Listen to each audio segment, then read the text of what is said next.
하나님 말씀을 봉독하겠습니다. 하나님 말씀은 마태복음 7장 1절부터 12절까지입니다. 마태복음 7장 1절부터 12절까지입니다. 신약 성경 8쪽이었습니다.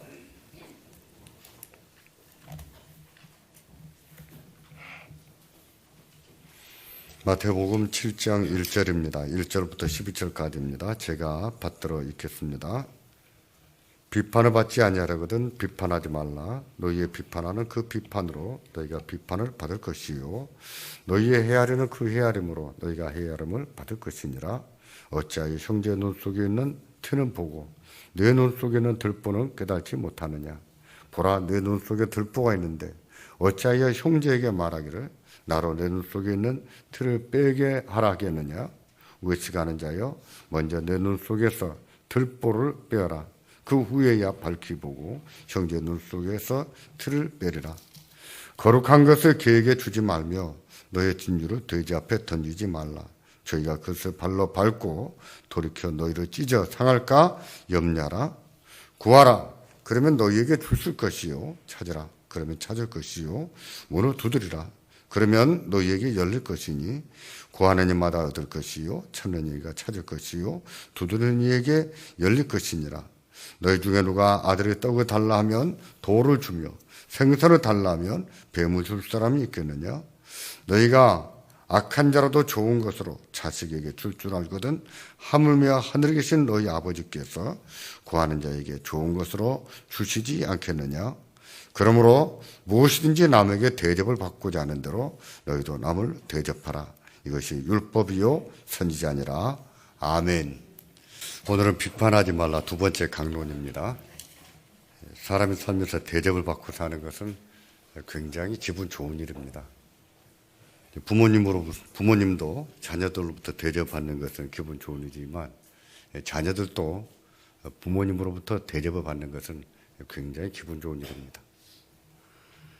부모가 자식들로부터 대접을 받는다고 하는 것은요, 잘 키운 보람이고 또 잘 키운 것에 대한 하나님 주시는 상입니다. 하나님의 상이에요. 부모는 하나님으로부터 상을 받고 사는 것이죠. 자식이 부모로부터 대접받는 것도요, 부모가 고맙다고 인사하는 표현이고 그것은 잘한다는 응원이고 또 사랑입니다. 사람이 대접을 받고 사는 것은 이렇게 중요한 의미가 있는 겁니다. 그것은 교회에서도 마찬가지입니다. 교회에서 주로 섬기고 교회에서 섬길 때 대접을 받는 것은 참 기분 좋은 일입니다. 물론 우리는 대접을 받기 위해서 봉사하는 것은 아닙니다. 봉사하는 동기와 목적이 대접받는 데 있는 것이 아니란 것입니다. 그러나 우리가 믿음과 겸손과 사랑으로 잘 섬기다 보면 사람들은 자연스럽게 사랑을 보내고 존경을 보내지요. 대접을 보내는 것이죠.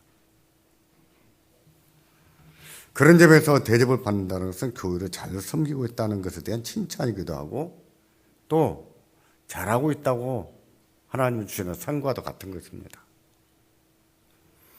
대접받고 사는 것은 이렇게도 중요하지요.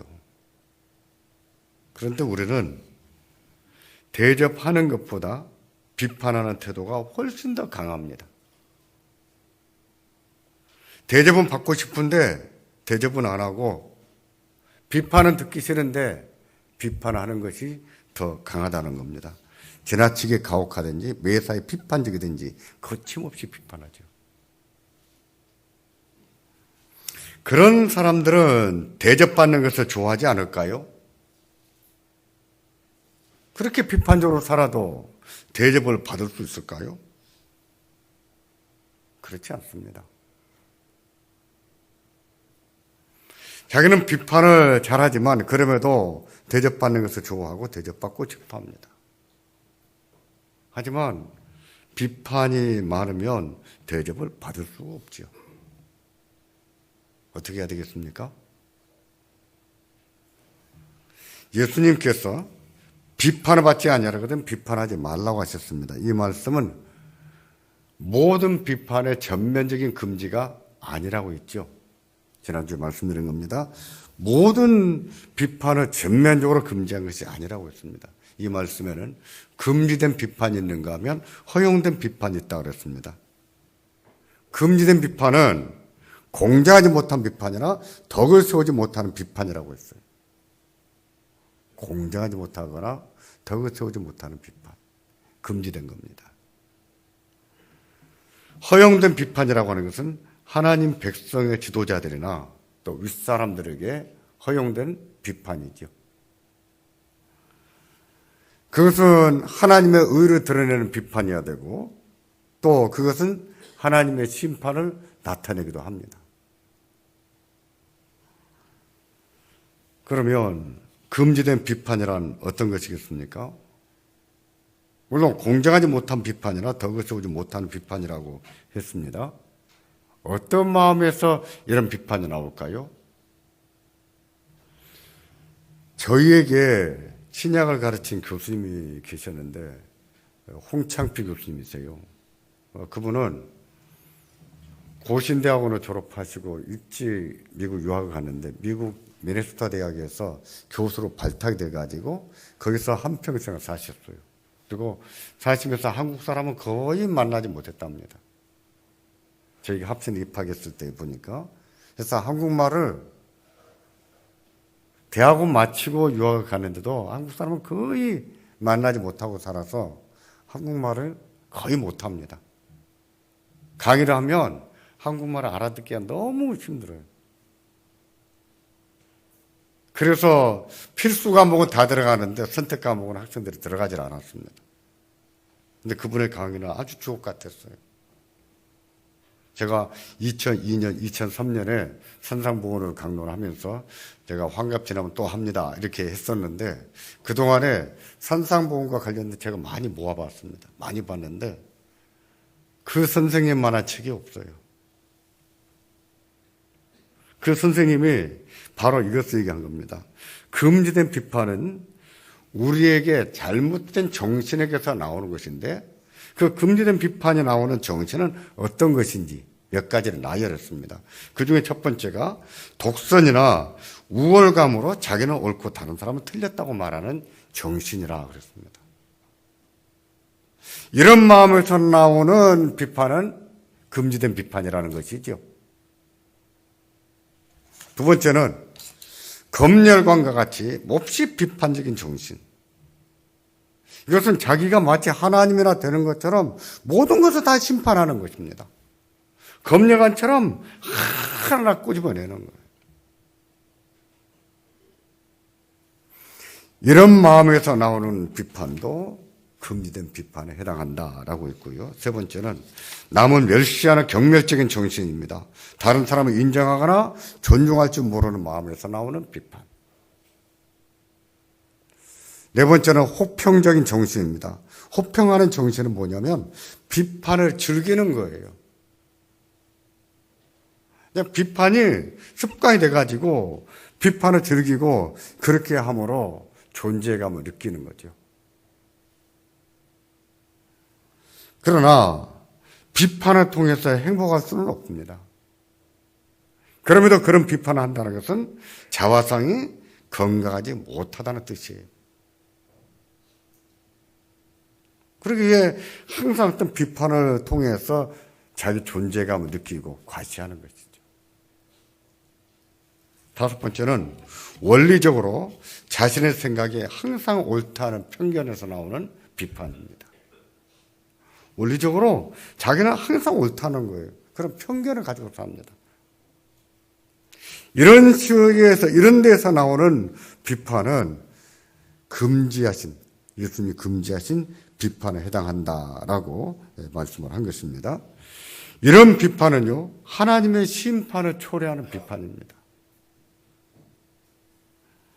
그런 자들에게는 화가 있을 거예요. 그거는 육신의 생각에서 나오는 겁니다. 우리가 날마다 십자가에 못 박아야 될 그 육신의 생각에서 나오는 비판들이에요. 황금률이라고 하는 말이 있습니다. 이 말은 수학이나 건축에서 사용하는 말입니다. 성경에도 황금률이 있습니다. 황금 비율 이런 것인데 최상의 비율에 최상의 교훈 그런 뜻이에요. 최상의 교훈을 황금률이라고 합니다. 이 황금률에는요 긍정적 황금률이 있고 부정적 황금률이 있습니다. 두 가지지요. 긍정적 황금률, 부정적 황금률. 대접받기를 원하면 너희도 남을 대접하라. 이런 것은 긍정적 황금률이죠. 너도 싫지? 그러니까 남에게 하지 마라. 이런 것은 부정적 황금률입니다. 너가 싫은 것은 다른 사람에게 하지 말라. 이것이 부정적 황금률인데 비판받지 아니하거든 비판하지 말라. 이것도 부정적 황금률에 해당합니다. 부정적 황금률은요, BC 20년경에 크게 활약했던 유대교 랍비 힐렐이 만든 교훈입니다. 당대 유명한 랍비가 두 사람 있었다고 해요. 힐렐과 샤마입니다. 어떤 날 어떤 이방인 한 명이 랍비 샤마이를 찾아와서 이렇게 말했습니다. 랍비님, 제가 이렇게 한 발을 들고 있는 동안에 율법에 전부를 저한테 가르쳐 주세요. 토라를 나한테 다 가르쳐 주세요. 그러면 제가 개종하겠습니다. 가능하겠습니까? 이렇게 한 발 들고 이 서 있는 것이 몇 분이겠어요? 그동안에 율법을 다 가르쳐 달라는 거예요. 그러면 제가 유대교로 개종하겠습니다. 라고 말한 겁니다. 샤마이가 어떻게 했을까요? 샤마이는 과격한 사람이에요. 그냥 채찍을 갖다가 후려 때려서 그냥 돌려보냈다고 그래요. 근데 그 이방인이 이번에는 힐렐을 찾아갔답니다. 그는 힐렐에게도 똑같은 말을 했어요. 라피님, 제가 이렇게 한쪽 다리 들고 서 있는 동안에 율법을 전부 다 설명해 주세요. 그러면 제가 개종하겠습니다. 힐렐이 뭐라고 했을까요? 좋다. 그렇게 해주마. 그래서 그 이방인이 한 다리 들었습니다. 들고 있는 동안에 힐렐이 율법에 대해서 얘기를 했는데 뭐라고 했냐면 이렇게 말했습니다. 무엇이든지 너를 불쾌하게 하는 것은 남에게도 하지 말라. 이것이 토라의 총체이고 나머지는 이것을 설명하는 것이다. 가서 이것을 배우라. 이해하셨습니까? 무엇이든지 너를 불쾌하게 하는 것은 남에게도 하지 마라. 이것이 토라, 율법의 총체다. 나머지는 다 이것을 설명하는 것이다. 라고 말했다는 거예요. 바로 이 말입니다. 이 말에서 부정적 황금줄이 나온 거예요. 너가 싫은 것은 남에게도 하지 마라.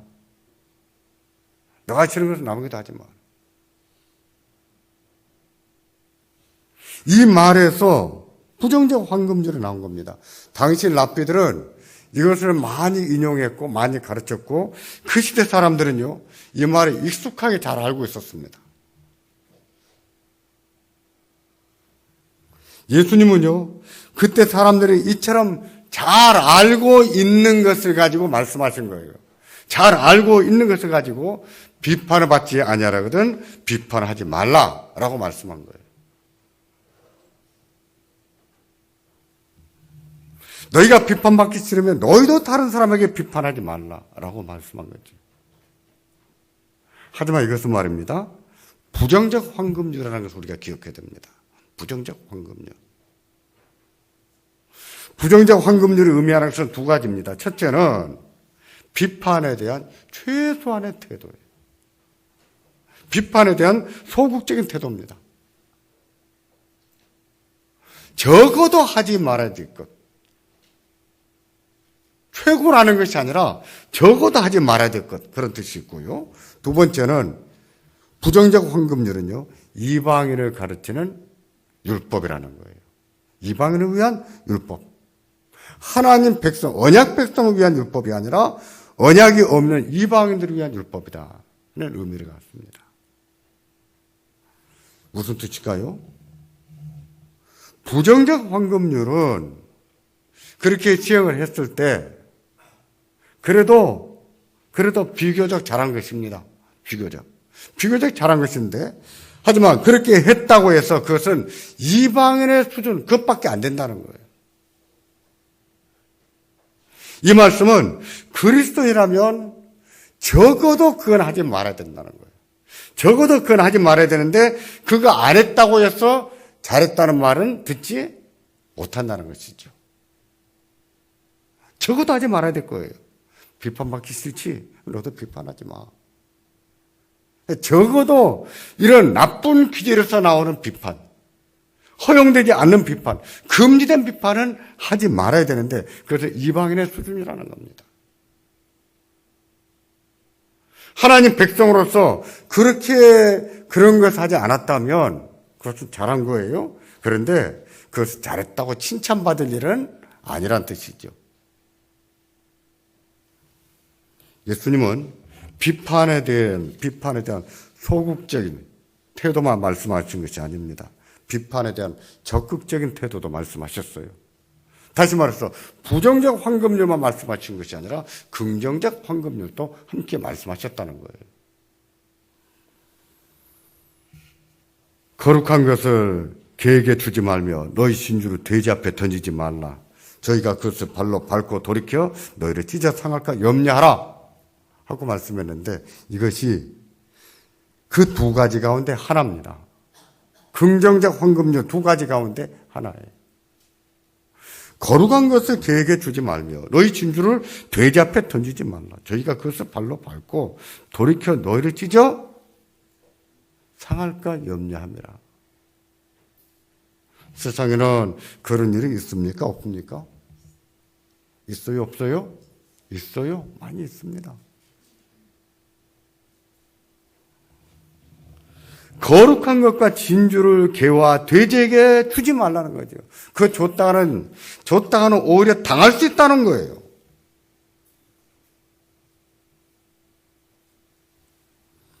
이 말씀에서 거룩한 것, 진주는 무엇을 말할까요?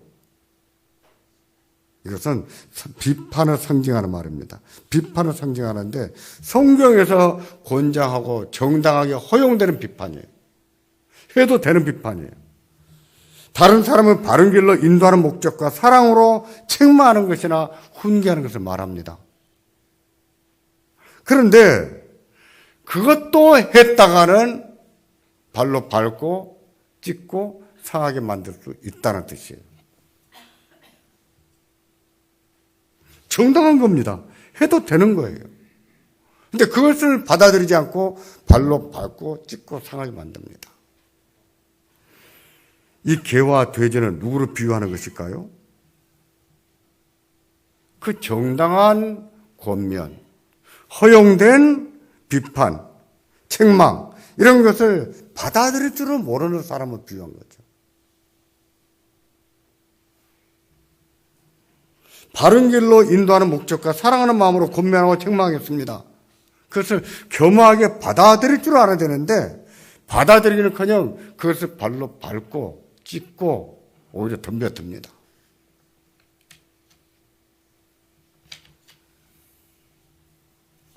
그런 경우를 빗댄 겁니다. 개와 돼지를 비유한 거예요. 여기에는 유대인이나 그리스도인이나 모두가 다 포함되는 거예요.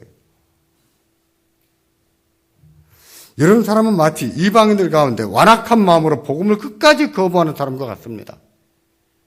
바울이 복음을 전할 때 보십시오. 복음을 끝까지 거부하면서 얼마나 바울에게 혹독하게 대합니까? 바울이 뭘 했습니까? 복음을 전해줬어요. 복된 소리예요. 그런데 그것을 발로 밟고 바울이 쳐서 얼마나 맞았든지 바울이 죽은 줄로 알았다 그랬잖아요. 죽은 줄로 알고 갖다 내다 버렸습니다. 성 밖에.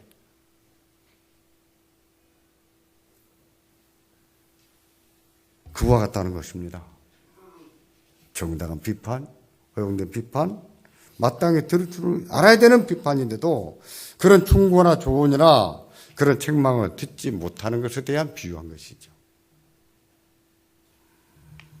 그리스도인은 자신의 죄를 시인할 줄 알아야 됩니다. 비판하는 사람도 자신이 죄인이라는 것을 항상 생각하고 겸허하게 해야 되고 사랑으로 해야 되고 그리고 할 때도 온화한 마음으로 해야 됩니다. 듣는 사람도 겸허하게 사랑으로 받아들여야 되겠죠. 자기 잘못을 시인할 줄 알아야 되겠죠. 그래야 신앙적으로 발전이 있는 거예요. 그런데 그렇지 않습니다. 끝까지 반발하고 끝까지 거부합니다. 발로 밟고 찢고 상하게 만들 수 있어요. 오히려 덤벼들고 오히려 더 큰 상처를, 더 문제를 일으킬 수 있어요. 이런 경우가 되면 누구 잘못일까요? 비판하는 사람이 잘못일까요? 비판을 받은 사람이 잘못일까요? 누구 잘못입니까? 비판하는 사람이 잘못입니까? 비판을 받을 줄 모르는 사람이 잘못입니까? 누굽니까? 비판하는 사람이 잘못이라는 거예요. 거룩한 것을 개에게 주지 말며 진주를 돼지한테 주지 마라. 근데 줍니까? 들을 귀가 없는데? 받아들일 마음이 없는데? 근데 거룩하다고 진주라고 줍니까? 세상에 돼지한테 진주를 걸어주는 사람이 어디 있겠어요? 미쳤죠. 이 말씀은 그럼에도 불구하고 아무리 정당하다고 해서 아무리 옳다고 해서 그냥 거기에 대고 비판하고 책망하는 사람이 잘못했다고 말씀하고 있는 겁니다.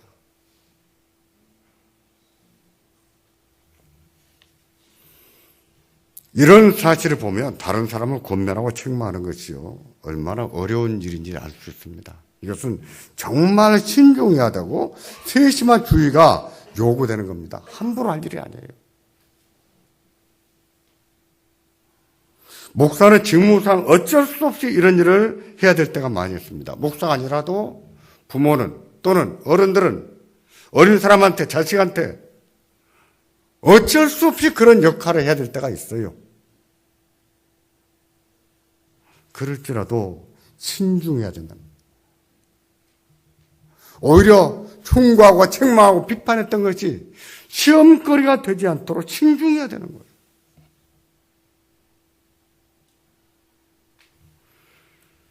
어떻게 하는 것이 신중한 태도겠습니까? 신중하게 하는 태도 가운데 제일로 중요한 것은 뭘까요? 기도하는 겁니다. 기도예요. 기도하고 교훈하고 기도하고 책망하고 기도를 했을지라도 자기를 돌아보고 겸허하는 마음으로 해야 되고 기도하고 할지라도 온화한 마음으로 해야 됩니다. 듣는 사람이 부드러운 마음으로 잘 받아들일 수 있도록 하나님의 음성이나 되는 것처럼 받아들이도록 정말 기도하고 할 일이에요. 기도하고 하고 자기를 돌아보면서 겸한 마음으로 그리고 온화한 마음으로 해야 됩니다. 본문 7절을 보시겠습니까? 7절을 보시면 다 같이 보겠습니다. 이렇게 말씀합니다. 구하라.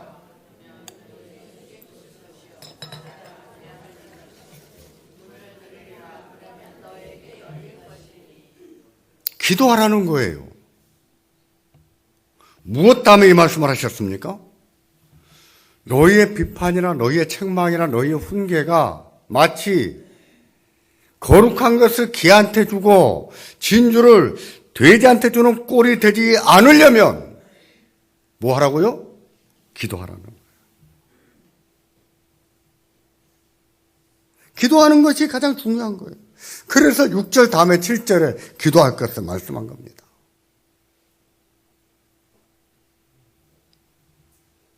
제가 여러 번 그런 말씀 드리지 않았습니까? 누군가를 충고하고 누군가를 권면할 일이 있으면 며칠 동안 기도하라고요? 일주일 동안 기도하라 했습니다. 새벽에 나와서. 저는 지금도 그렇게 합니다. 목사이기 때문에 직업상 누구를 불러다가 권면할 일이 있을 때는 저는 일주일 동안 기도합니다.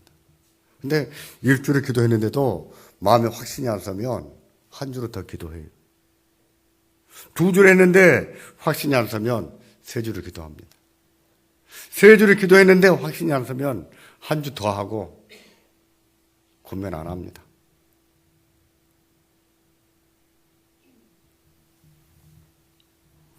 기도하는 것만큼 신중한 태도가 없는 거예요. 기도하고 권면하고 기도하고 온화한 마음으로 하라는 뜻이에요. 그렇게 함으로 이 거룩한 것을 걔한테 주지 않고 또 진주를 돼지한테 주는 꼴을 면할 수가 있는 것이죠. 그것이 아무리 정당한 권면이지만 정당한 책망이지만 정말 신중해야 됩니다. 거룩한 것을 걔에게 주지 말며 너희 진주를 돼지 앞에 던지지 말라고 했습니다. 이 말씀은 비판에 대한 적극적인 태도입니다. 적극적인 태도. 근데 예수님 이보다도 더 적극적인 태도를 말씀하셨어요. 그게 12절입니다. 12절 다 같이 보실까요? 그러므로 무엇인지 남에게 대접을 받고자 하는 대로 너희도 남을 대접하라. 이것이 율법이요 선지 아니라. 비판을 하려고 하지 말고 뭐 하라고요? 대접을 하라는 뜻이죠. 비판적인 기질은 버리고 대접하고자 하는 그런 마음을 가지라는 뜻이에요. 결과가 다릅니다. 거룩한 것을 걔에게 주며 진주를 돼지 앞에 던지면 어떻게 된다고요? 발로 밟고 너희를 찢어 상하게 만들 수 있다고 했습니다. 그런데 대접을 하면 대접을 받을 것이라 그랬어요. 결과가 다릅니다. 결과가 달라요. 자녀들에게도 그러지 않습니까? 자녀들에게 이거 틀렸어, 이거 아니야, 그건 안 돼, 저렇게 해야 돼 라고 2번, 3번 말하면 잔소리입니다. 근데 그 잔소리 10번 한다고 고치지는 않아요. 못 고쳐요. 차라리 인정을 해야 합니다. 인정해주고 격려하는 방식을 선택하는 것이 훨씬 더 효과 있는 것과 같은 거예요. 우리는 정당한 비판을 해야 될 때가 있습니다. 그때는 정말 기도하고 신중하게 해야 돼요. 그러나 대부분은 뭘 해야 되냐면 대접하는 마음을 가져야 돼요. 대접하는 마음. 대접하는 마음을 가져야 됩니다. 그게 더 훨씬 더 효과가 있는 거예요.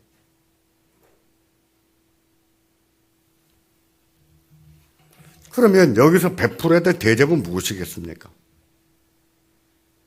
그것은 사랑입니다. 사랑의 마음으로 하는 거예요.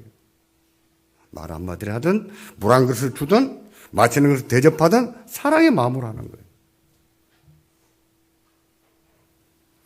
12절 하반절을 보십시오. 너희도 남을 대접하라. 이것이 율법이요 선지자라고 했습니다.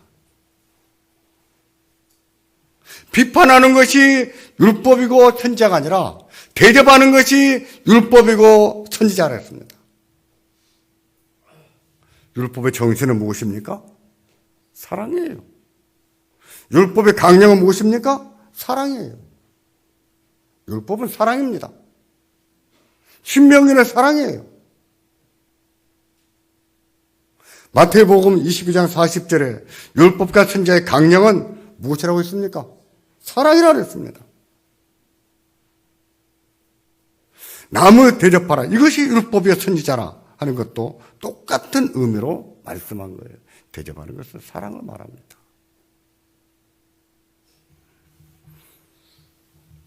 우리가 정당한 비판해야 될 때가 있지만 그런 경우에 우리의 비판이 마치 개나 돼지에게 거룩한 것이나 진주로 던지는 꼴이 되지 않도록 해야 됩니다. 우리의 이 거룩한 것이 좋은 성과를 보기 위해서는 우리 기도해야 돼요. 기도. 그리고 더 많은 경우는요, 비판적인 기질을 가지고 사는 것보다는 일상의 삶을 사랑을 가지고 살아야 돼요. 이해를 해주고, 인정을 해주고, 존중하는 마음으로 살아야 되는 거예요. 그게 대접하는 겁니다. 그렇게 함으로 우리도 비판을 받는 것이 아니라 대접을 받고 살 수 있는 것이죠. 이것이 율법입니다. 이것이 선지예요. 이것이 사랑이에요. 우리가 이런 모습을 배우기를 바랍니다. 그래서 교회 안에서나 밖에서나 항상 대접을 받고 또 존경과 신뢰를 받는 하나님의 자녀들이 되기를 주의 이름으로 축원합니다. 기도하겠습니다.